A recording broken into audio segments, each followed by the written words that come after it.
A'udzubillahi minasyaitonirrajim. Bismillahirrahmanirrahim. Alhamdulillahirabbil alamin. Nahmaduhu wa nasta'inuhu wa nastahdihi wa nastaghfiruh wa na'udzubillahi min syururi anfusina wa min sayyiati a'malina. May yahdihillahu fala mudhillalah wa may yudlilhu fala hadiyalah. Nashhadu an la ilaha illallah wa nashhadu anna Muhammadan abduhu wa rasuluh. Allahumma salli ala sayyidina Muhammad wa ala alihi wa sahbihi ajma'in. Alhamdulillah, bersyukur pada Allah Subhanahu wa taala, pada pagi ini kita bersama-sama lagi dalam sesi tadabbur harian. Insya-Allah hari ini kita akan bersama-sama di surah Yunus, insya-Allah ayat yang ke-89 sehingga ayat 97. Muka surat kita insya-Allah hari ini muka surat 219 muka 219. Sebagai mukadimahnya, surah ini ayat yang minta maaf, muka surat yang sedang kita baca pada pagi ini adalah merupakan sambungan daripada kisah Nabi Musa dan juga Nabi Harun ketika berdepan dengan Firaun.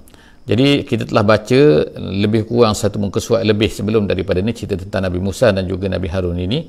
Allah Subhanahu wa taala, walaupun kita katakan secara ringkas sebenarnya di dalam surah Yunus ini diceritakan tentang kisah Nabi Musa dan juga Nabi Harun, tetapi walaupun ringkas tapi dia agak sudah panjang bagi kita kan.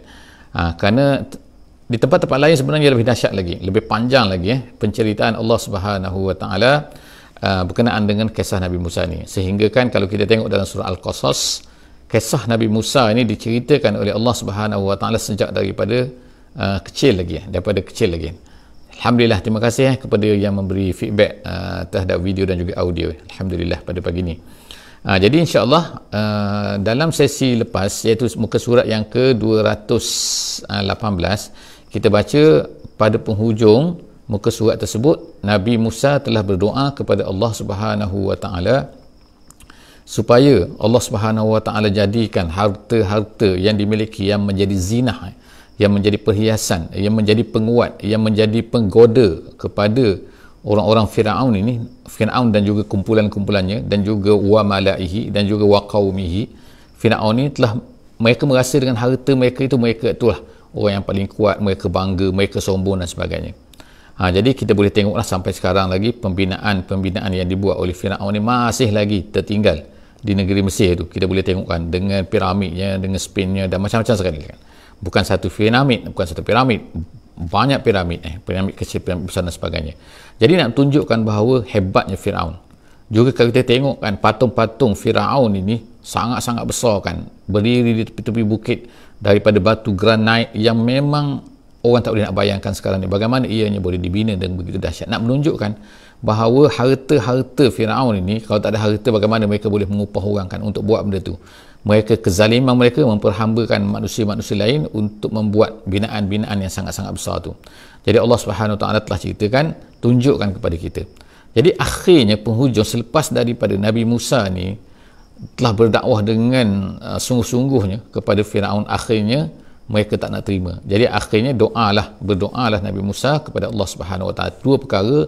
Yang pertama, kalau macam ni kuncilah hati mereka. Yang keduanya ialah, dan mereka tak nak beriman dah kan. Jadi yang keduanya ialah, jadikan harta mereka ini bukannya sebagai suatu yang boleh menjadi penguat kepada mereka. Jadi Allah Subhanahu wa taala kata dalam ayat ini, insya-Allah dalam ayat 89 yang akan kita baca pada pagi ini, Allah Subhanahu wa taala berfirman, saya baca sikit. A'udzubillahi minasyaitonirrajim. Qala laqad ujibat da'watukuma fastaqima wala tattabi'anni sabilal ladzina la ya'lamun. Sadaqallahul azim. Saya bacakan tadi adalah ayat yang ke-89. Ayat yang ke-89. Allah Subhanahu wa taala berkata, qala qad ujibat da'watukuma. Doa kedua-dua kamu, iaitu doa Musa dan juga Harun, telah diperkenankan oleh Allah Subhanahu wa taala. Allah Taala kata qad ujibat telah diperkenankan. Kemudian fastaqima, oleh kerana Allah Taala perkenankan, bagi pihak Allah Taala perkenankan apa yang kamu doakan, jadi sekarang kamu pula fastaqima, hendaklah kamu berpegang teguh. Berpegang teguh artinya ialah kamu ni sentiasa janganlah lari daripada apa yang telah ditetapkan oleh Allah, apa yang diminta oleh Allah Subhanahu wa taala daripada kamu semua, iaitu kamu hendaklah sentiasa terus berdakwah, tentu beribadah kepada Allah Subhanahu wa taala.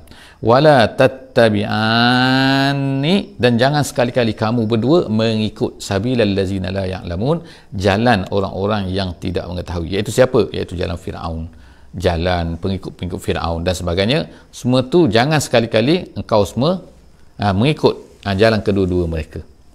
Jadi minta maaf jadi Allah Subhanahu wa taala kemudian sebutkan cerita kita seterusnya ialah apa? Kita habis hizib dipanggil, kita masuk kepada hizib yang baru kan. Iaitu Allah Subhanahu wa taala kata wajawazna. Selepas daripada semua Allah Taala perkenankan ni, doanya bagaimana? Iaitu wajawazna bi bani Israila al-bahra. Sekarang ni ceritanya beralih kepada Allah Subhanahu wa taala kata dia dibawakan wajawazna tu bi bani jawazna, dibawakan kaum ni Bani Israel ini, bi Bani Israel, dibawa Bani Israel ini al-bahra, kepada laut. Kemudian apa yang berlaku? Jadi ceritanya kan bagaimana pada mereka ni sebenarnya sebagaimana kita baca dalam ayat-ayat sebelum ni, mereka ni telah diminta oleh Nabi Musa ni, mereka minta maaf, Allah Taala telah beritahu kepada Nabi Musa supaya buat rumah yang asing, rumah di mana mereka ni akan mendiami rumah-rumah. Jadi pada siang hari esoknya, malam-malam tu mereka tak ada lah. Esoknya tiba-tiba orang-orang Kibti ni, orang-orang Firaun ni menunggu. Mana dia Bani Israel ni? Mana Bani Israel ni? Tak datang kerja. Semua tak datang kerja kan. Cek tengok mereka dah tak ada dah. Jadi dikatakan perjalanan, diriwayatkan bahawa perjalanan mereka ni adalah pada waktu malam. Iaitu mereka keluar daripada negeri Mesir ni pada waktu malam mengikut janjinya. Lalu mereka pun bersama-sama dengan Nabi Musa untuk pergi sampailah kepada tepi laut tu. Jadi ini Allah SWT sebut wajawazna bi bani Israil al-bahra, lalu kami bawakan Bani Israel ini kepada tepi laut. Lalu Allah SWT sebut fa'atba'ahum fir'aunu wa junuduhu. Lalu Firaun bila dia sedar pagi tu, dia tengok bagaimana tak ada dah Bani Israel ini, ramai pada masa tu Bani Israel dikatakan 60,000 orang, 60,000 orang yang bukan sikit-sikit Jadi mereka ni berjalan perlahan-lahan, mereka pergi sampailah ke tepi laut ni.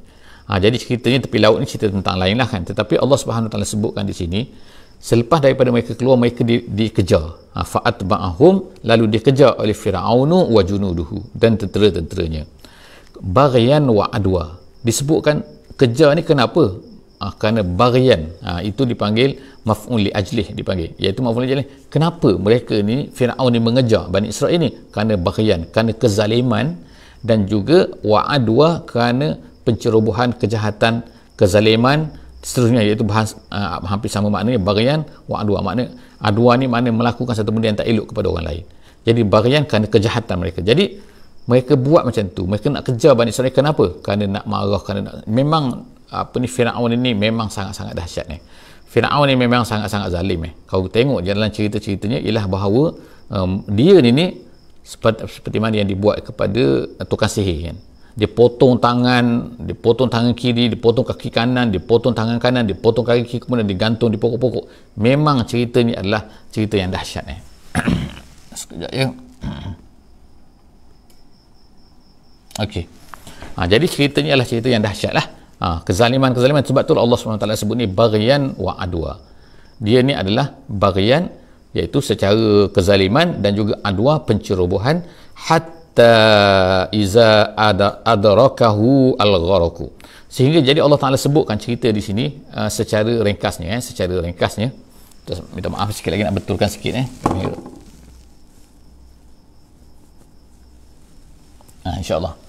Jadi sehinggalah selepas daripada Allah Taala ringkaskan cerita sini, apabila mereka ini adrakahu, dia ni Firaun ni adrakahu, iaitu mendapatinya, ikut maknanya kan tetapi ikut asal makna daroka ni seorang yang makna dia turun tangga kan, secara perlahan-lahan, dia tunggu cepat-cepat, itu daroka kan. Jadi disampai gitu, sampai perlahan-lahan, mana sampai, itu adrakahu. Sebab itulah disebutkan oleh Allah SWT sini kematian yang menimpa ataupun al-gharaq tu ialah lemas tu, lemas air.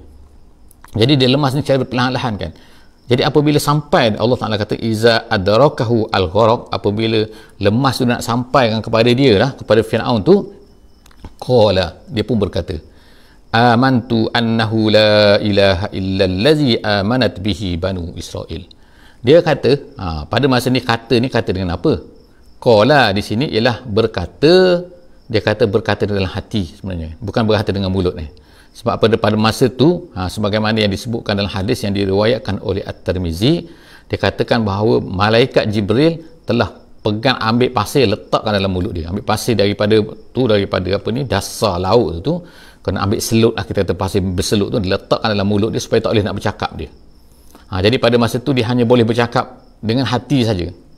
Tengokkan apa yang dikatakan oleh Firaun. Dia kata apabila nak mati tu, hampir-hampir lemas dan nak mati tu, qala amantu, barulah dia kata amantu, aku beriman, annahu la ilaha illa allazi amanat bihi banu Israel, tidak ada Tuhan melainkan apa yang diimani, apa yang dipercayai oleh Bani Israel. Ulama-ulama tafsir dia sebutkan kat sini kan, kata-kata Firaun di sini. Tengok kata-kata Firaun kan. Dia tak kata annahu la ilaha illallah, dia tak kata tidak ada Tuhan melainkan Allah. Tapi dia hanya berkata bahawa tidak ada Tuhan melainkan yang diimani oleh Bani Israel. Ditunjukkan kat sini, dia nak katakan bahawa kan Bani Israel ini dengan kejahatan dia, dengan kezaliman dia, dengan apa semua tu, dia ini masih lagi, walaupun dalam keadaan dah nak mati pun, tapi dia masih lagi berdegil. Makna masih lagi sombong. Kesombongan itu tak habis-habis. Sampai nak mati pun sombong lagi. Dia tak nak sebut nama Allah tu. Tapi dia tetap juga nak kata, adakah dia tak tahu Allah? Bukan dia tak tahu. Sebab apa, Nabi Musa dah berdakwah kepada dia. Jadi Nabi Musa dah berdakwah kepada dia, dia dah tahu nama Allah, tapi dia tetap juga tak nak beriman. Dia tetap juga dengan keras dia tetap juga dengan takabur dia kata bahawa iaitu apa yang diimani oleh Bani Israel. Itu yang dia katanya. Wa ana minal muslimin, dan aku ni orang nak menyerah diri. Jadi sekali lagi kita tengok kan, bahawa dia kata aku nak menyerah diri, aku nak menyerah diri. Pada masa ni baru nak menyerah diri, pada masa ni baru nak jadi orang muslim, gitu kan maksudnya kan. Jadi padahal sebelum daripada tu tak nak jadi orang muslim, sebelum daripada tu tak nak beriman, sebelum daripada tu tak nak. Jadi adakah Allah Ta'ala terima? Pada masa ni Allah Subhanahu Ta'ala pun berkata dalam ayat seterusnya tu, ayat 91. Apa kata Allah Subhanahu Wa Ta'ala? Ana wa qad asaita qablu. Situ ada panjang situ kan. Situ panjang. Panjang tu makna apa? Iaitu depan itu ada huruf pertanyaan. Adakah al-an sekarang, al-an sekarang. Kalau al-an adakah sekarang? Gitu. Jadi Allah Ta'ala tanya, adakah sekarang? Wa qad asaita qablu. Waqad asaita, sedangkan kamu asaita, sedangkan sebelum daripada ni kamu asaita. Asaita tu degil, makna mendurhakai, durhaka. Jadi Allah SWT kata al-an waqad asaita, adakah sekarang, sedangkan kamu asaita. Selepas daripada tu datang perkataan qablu. Dia tak kata min qablu. Kalau min qablu ni dulu kau tak beriman. Tapi qablu tu bila dia kata qablu saja, maknanya sekejap tadi kamu, gitu, sekejap tadi. Jadi qablu tu makna sekejap tadi. Kalau min qablu, min qabli maknanya dulu, gitu. Jadi Allah SWT kata al-an, adakah sekarang, waqad asaita, sedangkan kamu derhaka, jahat, qablu, baru sekejap tadi. Gitu kan. Sebelum lemas tu nak kejar lah, nak Bani Israel, nak membinasa Bani Israel, nak bunuh Bani Israel. Sebelum daripada ni siapa yang bunuh dia? Bunuh Bani Israel. Bertahun-tahun kan mereka bunuh anak lelaki kan. Bukan setahun. Jadi maknanya sampai kejahatan sampai begitu dahsyat. Tapi Allah Ta'ala kata sekarang kamu nak beriman. Waqad asaita qablu wa kunta minal mufsidin, dan kamu adalah terdiri daripada orang-orang yang mufsid. Mufsid orang yang jahat, orang merosakkan apa? Iaitu merosakkan iman. Dalam tafsir dalam tafsir Jalalain disebut dolal wa idlal. Dia kata mufsid ni iaitu kamu dahlah kamu sesat, kamu idlal pula, iaitu menyesatkan orang lain. Kadang-kadang ada orang tu sesat sendiri, dia sendiri yang sesat, tapi dia tak sesatkan orang lain, dia tak hera orang lain. Ini Firaun ni dua-dua ada. Dia dahlah sesat, dia tak nak ikut, kemudian dia pula menyesatkan orang lain. Jadi Allah Ta'ala namakan dia ni mufsidin. Allah Ta'ala kata minal mufsidin, kamu ni adalah dulunya, sebelum daripada ni kamu adalah orang-orang yang mufsid. Al-an, jadi kan sepun. Jadi fal yauma, Allah SWT pun berkata fal yauma nunajjika bi badanika. Pada hari itu nunajjika, Tapi Allah Ta'ala gunakan ungkapan pada hari ini supaya benda tu terus hidup kan. Kita nampak kan. Sehingga hari ini pun kita boleh tengok. Tengok apa? Tu mayat Firaun tu. Yang dikatakan sebagai Ramses II. Dia katakan. Dia kata, fal yauma nunajjika, pada hari ini kami selamatkan. Kami selamat situ maksudnya ialah kami keluarkan kamu daripada badan kamu tu. Bukan ruh, ruh tak ada lah. Kami keluarkan kamu daripada laut tu. Itu nunajjika bi badanika, dengan badan kamu, dengan jasad kamu tu, tanpa ruh. Litakuna liman khalfaka ayah, supaya ianya akan menjadi ayah, menjadi tanda kepada orang-orang yang datang kemudian. Ada yang kata pada zaman tu pun ada sebenarnya Bani Israel yang tak percaya, bahawa tu Firaun tu dah mati. Tiba-tiba bila mereka tengok dah mayat Firaun tu dah keluar, dikeluarkan, barulah mereka percaya. Tapi ayat ini adalah secara umumnya, kita katakan umum bagaimana, iaitu kita tengokkan bahawa sampai sekarang pun sepatutnya kita ni mengambil pengajaran daripada apa yang berlaku kepada Firaun. Firaun dijumpai dan dikatakan bahawa banyak didapati di dalam badan itu ada garam-garamnya. Hasil-hasilnya orang sekarang kan buat DNA, buat talian komputer lah, macam-macam kan, bahawa ada unsur-unsur laut di dalam tu. Jadi dia mati tu mati lemas dalam laut. Jadi Allah Subhanahu Wa Taala dah sebut ni. Allah Taala, kita tengok kan, ketika ayat ni ketika ayat ni turun, pada masa tu tak ada lagi sains-sains kan, orang pergi gali apa ni. Tapi selepas daripada tu orang pergi gali tu, kita tengok kan bahawa kan ini baru saja, baru 200 tahun ni barulah orang pergi gali mayat tu, jumpa mayat Firaun ni dalam bentuk mumia di bawah piramid tu, jumpa. Ini rupanya inilah dia kan, mayat dia kan. Sedangkan Allah SWT dah sebut lama dah. Dah sebut lama dah bahawa Allah Ta'ala selamatkan badan dia ni. Jadi seterusnya Allah Ta'ala kata supaya tujuan dia apa? Bukan tujuannya untuk pergi selfie dengan gambar tu kan, ambil gambar dan sebagainya kan. Ataupun kita boleh tengok dalam internet sekarang ni kan. Cuba tengok dalam internet kan, mayat Firaun Ramses yang kedua ada tersimpan di dalam muzium negeri Mesir di Kairo pada masa ni.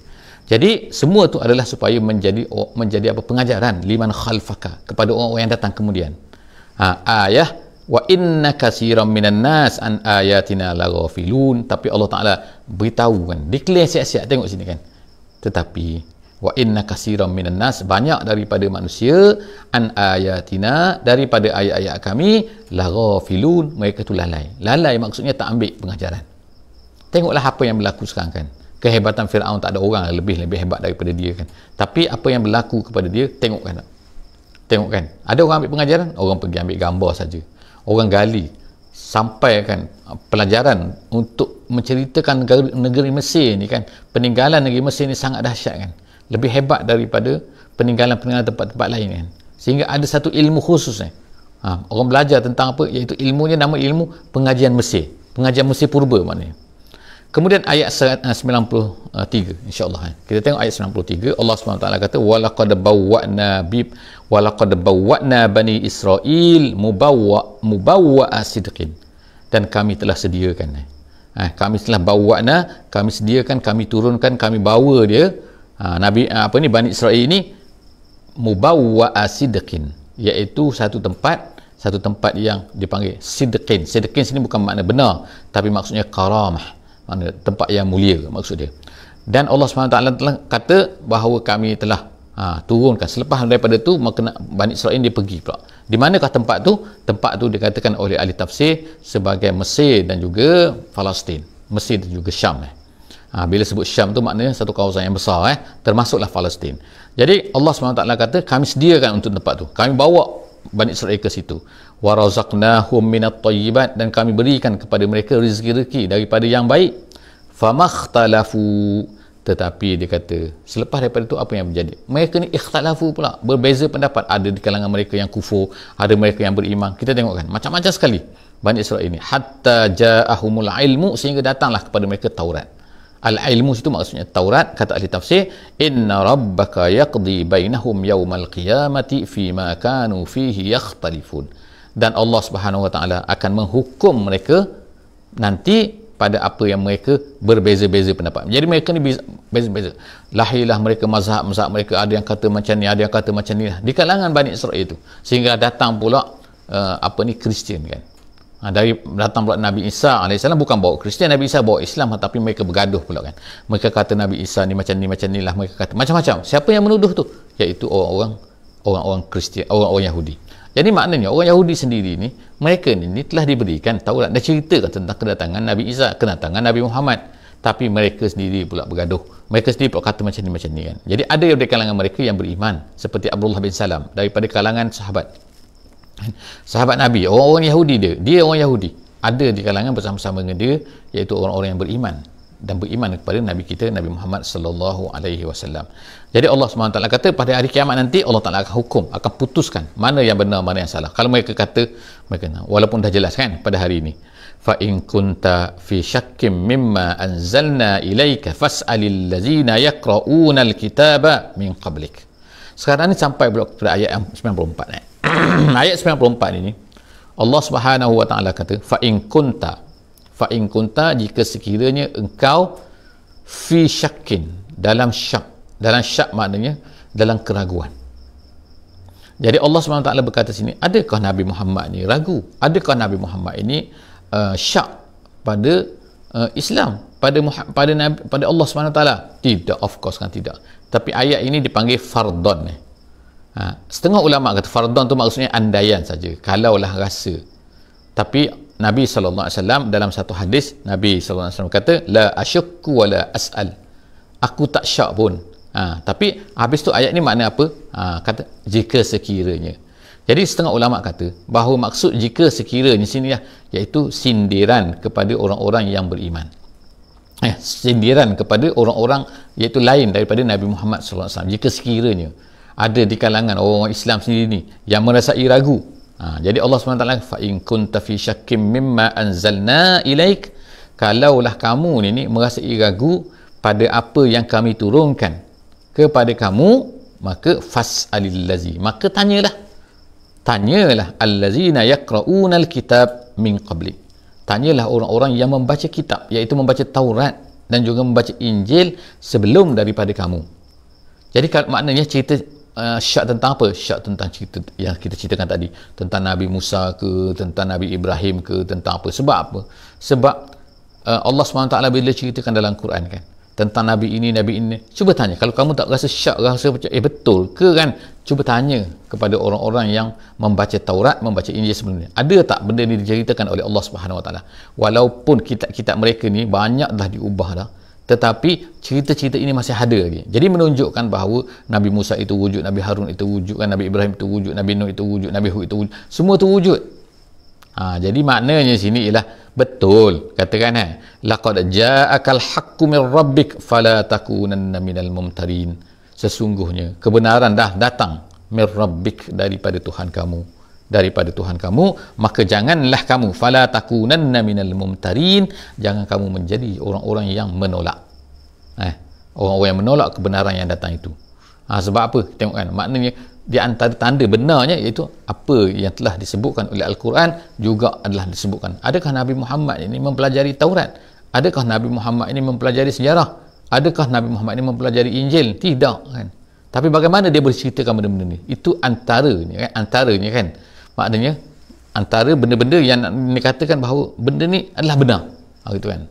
Seterusnya Allah Subhanahu Wa Taala kata fala takunanna, minta maaf wala takunanna, bukan fa, wala takunanna minal ladzina kazzabu biayatillah fatakuna minal khasirin, maka janganlah kamu menjadi orang-orang yang mendustai dengan ayat-ayat Allah, fatakuna minal khasirin, dan kamu ni akan menjadi orang-orang yang rugi. Jadi maknanya siapa-siapa sini yang kazzabu dia akan rugi, walaupun nampak dia untung atas dunia ni. Walaupun nampak dia untung bisnes ke, untung apa, tak kira lah kan, tapi maknanya dia nampak macam hebat atas dunia ni, tapi mereka hakikatnya adalah rugi. Jadi Allah Ta'ala kata jangan kamu menjadi orang-orang yang mendustai ayat-ayat Allah itu, nanti saya kamu akan menjadi orang-orang yang rugi. Kemudian ayat 95, ayat 95 Allah Subhanahu Wa Ta'ala kata ayat 96 insyaAllah, ayat 96 Allah Subhanahu Wa Ta'ala kata innal ladzina haqqat alaihim kalimatu rabbik. Jadi sekarang ni adalah seolah-olah kita kata macam penutup lah, penutup kepada kisah ni. Sebab apa kan, kadang-kadang kita berdoa, kadang-kadang kita berdakwah, kadang-kadang kita mengajak manusia, kadang-kadang kita menyeru manusia, macam-macam dah kita buat kan, berdoa untuk mereka, berdoa minta hidayah, berilah Allah Ta'ala hidayah dan sebagainya. Kita pun kita minta hidayah, kita minta mereka pun dapat hidayah, kita berdakwah mereka, kita mengajak mereka, cerita kepada mereka, habis gaya dah kita buat. Jadi kadang-kadang setelah daripada kita buat macam tu, bertungkus lumus sebagaimana yang dibuat oleh Nabi sallallahu alaihi wasallam, apa yang berlaku kita tengok ialah semua itu ditolak oleh orang-orang ni. Jadi apa Allah SWT kata, innal ladzina haqqat alaihim kalimatu rabbik, orang-orang yang telah ditetapkan kalimatu rabbik, iaitu dengan azab, makna azab Allah telah tetap untuk mereka, la yu'minun, mereka itu tidak akan beriman. Jadi ini adalah sebagai, kita kata, sebagai ayat yang menjadi hiburan kepada Nabi sallallahu alaihi wasallam. Janganlah kamu ni makna kecewa, janganlah sedih sangat, janganlah apa sangat kan. Sebab apa? Kalau dah macam tu, itu bukan kerja kamu, itu kerja Allah Subhanahu wa taala. Kerja kamu wahai Muhammad, kerja kamu wahai pendakwah ialah menyeru manusia kepada Allah. Kalau manusia itu tak beriman, maka kalau kamu rasa dah cepat sangat kamu nak tengok kan, Nabi Nuh alaihi salam 950 tahun. Dia katakan Nabi Nabi Musa dalam setengah riwayat mengatakan 40 tahun. 40 tahun kan. Makna dari segi dakwah, dari segi kan Allah Subhanahu wa taala macam seolah-olah macam tak bantu, seolah-olahnya kan. Tapi sebenarnya Allah Taala melihat apa yang sedang berlaku.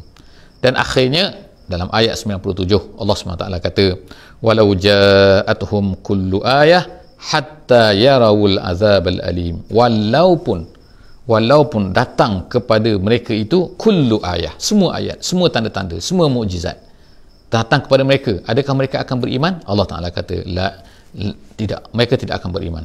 Hatta yarawul azabal alim, mereka ni hanya akan beriman bila? Iaitu bila tengok azab depan mata mereka, iaitu bila dah matilah, dah hari kiamat, barulah nak beriman, barulah nak percaya. Kalau tidak, mereka tak akan percaya juga. Jadi alhamdulillah, setakat itulah saja insya-Allah sesi kita pada pagi ini. Dan untuk makluman jugalah, insya-Allah esok kita terpaksa bercuti lagi, insya-Allah kan. Kita terpaksa bercuti lagi kepada sesiapa, kepada sahabat-sahabat semua yang bersama dengan kita. Kita berhenti pada hari ini pada muka surat 219. Kita akan sambung akan datang. Aku qauli hadza wa astaghfirullahal azim li wa lakum. Jadi insya-Allah kita tangguh sesi kita, tadabbur kita pada pagi ini dengan kita membaca surah Wal Asri. Bismillahirrahmanirrahim. Wal asri innal insana lafi khusr illa allazina amanu wa amilus solihat wa tawasaw bil haqqi wa tawasaw bis sabri. Assalamualaikum warahmatullahi wabarakatuh.